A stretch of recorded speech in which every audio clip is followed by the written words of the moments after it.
Bom dia, meninas. Boa tarde, boa noite. Que a graça do Senhor, a comunhão do Espírito Santo seja com todos. Amém? Propósito número 1, dia 8. Você foi planejado para agradar a Deus. O Senhor vai plantar esse povo. Eles serão fortes e belos como o carvalho, e darão glória a Ele. Isaías 61, 3, parte B. Planejado para agradar a Deus. Tu criaste todas as coisas e é para teu agrado que elas existem e foram criadas. Apocalipse 4:11. O Senhor está contente com o seu povo. Salmo 149, 4. Você foi planejado para agradar a Deus. No instante em que você chegou a esse mundo, Deus, lá do céu, como testemunha invisível, sorriu ao assistir o seu nascimento. Ele quis que você existisse, e sua chegada lhe deu enorme prazer. Deus não precisava criar você, mas decidiu criá-lo para a satisfação dele.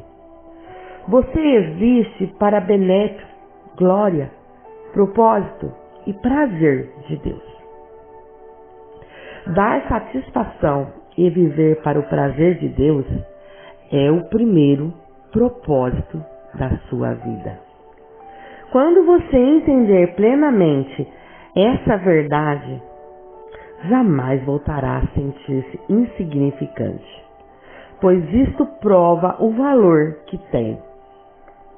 Se você é assim importante para Deus e se Ele o considera valioso o suficiente para mantê-lo consigo por toda a eternidade, como você poderia ser mais importante do que já é?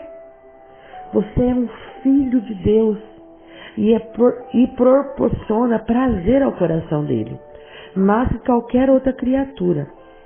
Em Efésios 1:5 diz: Deus já havia resolvido que nos tornaria seus filhos por meio de Jesus Cristo, pois este era o prazer e a sua vontade.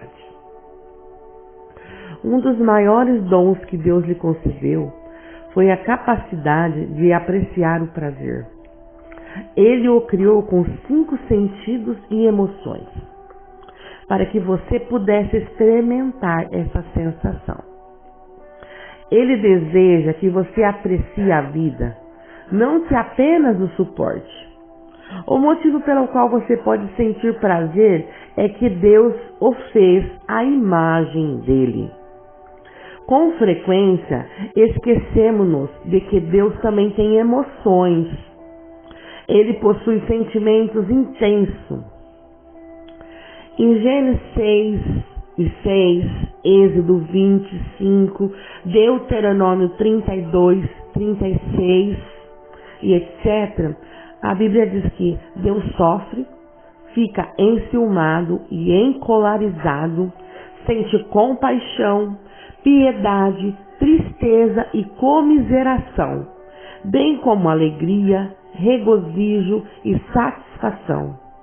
Deus ama, sente prazer, exulta, desfruta e até mesmo ri. Dar prazer a Deus é o que se chama adorar. Em Salmo 147:11 diz: O Senhor se alegra somente daqueles que o adoram e confia no seu amor. Qualquer atitude sua que agrade a Deus é um ato de adoração. Como o diamante, a adoração apresenta várias facetas. Seria necessário vários livros para abordar tudo o que precisamos compreender a respeito da adoração. Mas nessa sessão estudaremos seus aspectos principais. Os antropólogos perceberam que a adoração é um impulso universal, estabelecido por Deus na estrutura do nosso ser. uma necessidade intrínseca de nos ligarmos a Ele. Adorar é tão natural quanto comer e respirar. Quando não conseguimos adorá-lo, achamos um substituto, ainda que no final sejamos nós mesmos. A razão pela qual o Senhor nos fez com esse desejo é que Ele anseia adoradores. Jesus disse que o Pai procura adoradores em João 4:23. Dependendo da sua formação religiosa, talvez você precise ampliar sua compreensão do termo adorar. Você também vincule essa palavra a cultos na igreja, em que haja cânticos, orações e pregações. Ou visualize uma cerimônia com velas e ceia. Ou imagine curas, milagres e experiências arrebatadoras. A adoração pode incluir esses elementos, embora vá muito além dessas manifestações. Adorar é um estilo de vida. Adorar é muito mais que música. Para muitos, adorar é apenas sinônimo de música. Eles dizem: em nossa igreja temos primeiro a adoração, depois a pregação. Esse é um grande mal entendido. Todos os momentos do culto são um ato de adoração.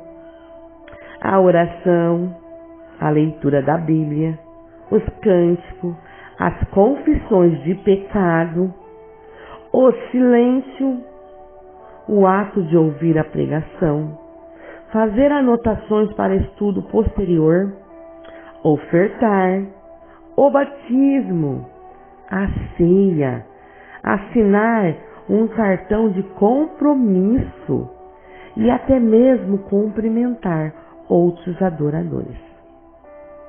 Na verdade, a adoração ela é anterior à música. Adão adorou no jardim do Éden, mas não há nenhuma menção de música até Gênesis 4:21, com o nascimento de Jubal. Se a adoração fosse somente música, então os que nunca se utilizaram da música jamais adoraram. Adorar é muito mais que música. Mais grave é quando se utiliza o termo adoração em alusão a um estilo musical específico. Primeiro cantemos um hino, depois uma canção de louvor e adoração. Ou, gosto das canções de louvor mais rápidas, mas prefiro as canções de adorações mais lentas. De acordo com essa convenção, se uma canção for rápida, alta ou tocada por instrumento pesado, podemos classificá-la como louvor. Mas, se for lenta, tranquila, intimista, talvez acompanhada por um violão, então é adoração. Esse conceito de adoração com relação à música é equivocado, embora seja muito comum. A adoração não tem nenhuma relação com estilo, volume ou andamento da música. Deus ama todos os tipos de música, porque Ele inventou todas elas. Rápidas, lentas, altas, suave, antiga, moderna. É provável que você não goste de todas, mas Deus sim. Se são oferecidas ao Senhor em espírito e em verdade, então são um ato de adoração. Os cristãos frequentemente discordam do estilo de música a ser utilizado na adoração, defendendo com entusiasmo seu estilo preferido, como se fosse o mais bíblico ou os mais reverente. Mas não existe um estilo bíblico. Não existe notas musicais na Bíblia. Hoje, nem mesmo temos os instrumentos utilizados nos tempos bíblicos.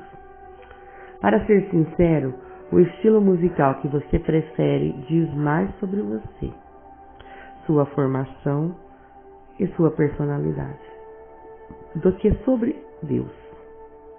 O som de um grupo etênico pode soar como um barulho para os outros, mas Deus gosta da variedade e aprecia todos os estilos. Não existe nada que possamos definir como música cristã. Existe apenas letra cristã. É a letra que torna uma canção sagrada, não a melodia. Não existe melodias espirituais. Se eu tocasse para você uma música sem a letra, não haveria como saber se é ou não uma canção cristã. A adoração não é para benefício próprio. Como pastor, recebo bilhetes como os dizeres: amei a adoração de hoje, foi muito bom para mim. Esse é outro mal entendido a respeito da adoração. Ela não é para nosso benefício. Quando adoramos, nosso objetivo é agradar a Deus, não a nós mesmos.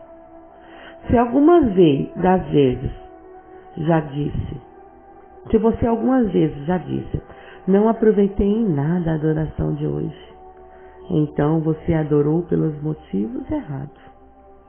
A adoração não é para você, é para Deus. Claro que a maioria dos cultos de adoração contém elementos de comunhão entre os irmãos, de edificação e de evangelização. E existe benefício na adoração, mas não adoramos para nossa satisfação. Nossa motivação é glorificar e agradar ao nosso Criador.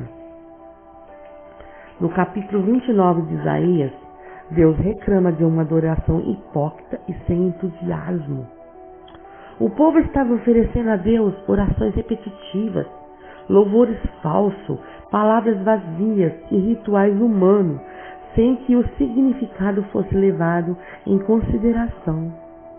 O coração de Deus não é tocado por uma adoração meramente tradicional, mas por paixão e compromisso. Isaías 29:13 diz: esse povo se aproxima de mim com a boca e me honra com os lábios, mas o seu coração está longe de mim. A adoração que me presta é feita só de regras ensinadas por homens. A adoração não é a parte da sua vida, é sua vida. A adoração a Deus não se limita aos cultos da igreja, pois nos foi dito em Salmo 105:4, que diz: estejam sempre na sua presença. Salmo 113:3 diz: seja louvado o nome do Senhor, desde o nascer até o pôr do sol. Na Bíblia, as pessoas louvam a Deus no trabalho, em casa, na batalha, na prisão e até mesmo na cama. Louvar deve ser sua primeira atividade assim que abrir os olhos pela manhã, e a sua última atividade ao fechá-los à noite. Salmo 119:62. Davi diz: eu darei graça ao Senhor o tempo todo, minha boca sempre o louvará. Salmo 34:1. Cada atividade pode ser transformada em um ato de adoração, quando realizada para louvar, glorificar e agradar a Deus. A Bíblia diz em 1 Coríntios 10:51, assim quer vocês coma, beba ou faça qualquer outra coisa, faça tudo para a glória de Deus. Lutero disse: um ordenador pode tirar o leite das vacas para a glória de Deus. Como é possível fazer tudo para a glória de Deus? Fazendo tudo como se estivesse fazendo para Jesus e mantendo uma conversa contínua com Ele durante a atividade. Colossenses 13:23 diz: tudo o que fizerem, faça de todo o coração, como para o Senhor e não para o homem. Esse é o segredo de um estilo de uma vida em adoração. Fazer todas as coisas como se fosse para Jesus. A Bíblia diz em Romanos 12:1, portanto, com a ajuda de Deus, quero que vocês façam o seguinte: entregue a vida cotidiana. Dormir, comer, trabalhar, passear, a Deus como se fosse uma oferta. O trabalho torna adoração quando você o dedica a Deus e o realiza consciente da sua presença. Logo que me apaixonei por minha esposa, pensava nela o tempo todo. No café da manhã, dirigindo para a escola, assistindo às aulas, na fila do supermercado, abastecendo o carro. Eu não conseguia parar de pensar nessa mulher. Constantemente falava comigo mesma a respeito dela e ficava pensando nas coisas que eu amava nela.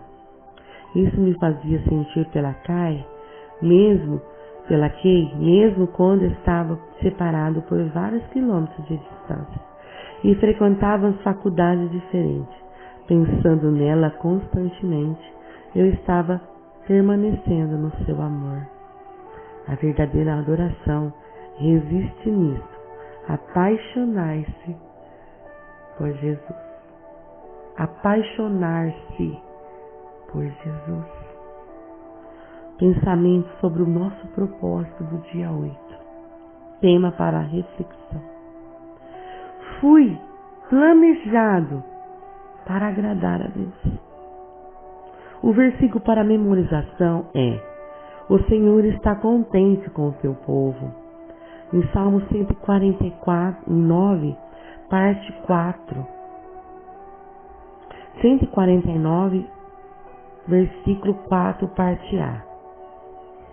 A pergunta para meditar diz: que tarefa simples eu poderia começar a fazer como se fosse diretamente para Jesus? Amém? Fique com Deus.